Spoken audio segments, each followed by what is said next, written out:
ఆదిలాబాద్ జిల్లా బోధ్ మండలంలోని కరత్వాడ ప్రాజెక్టు నిండుకుండలా మారి నీరు పొంగి పొర్లుతుండగా చేపలు భారీగా కొట్టుకురావడంతో జనాలు ఎగబడ్డారు.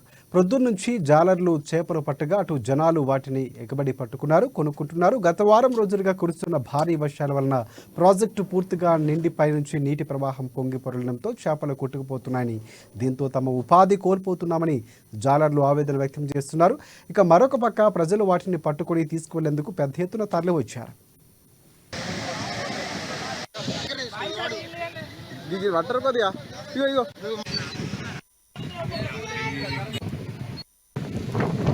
బోత్లో కురుస్తున్న భారీ వర్షానికి మర్లపల్లి ప్రాజెక్టు పూర్తిగా నిండిపోవడం ద్వారా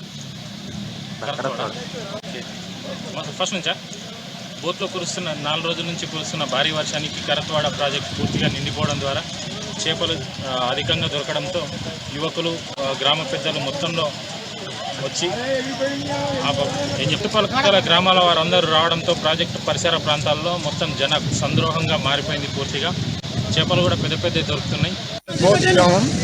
మాకు చెరకట్టలో ఈరోజు ఫుల్ వర్షాలు పడుతున్నాయి. మాకు ఫుల్ అలుగు వచ్చేసింది. ఈ జిమ్మలు మాకు దొరికాయి ఇక్కడ.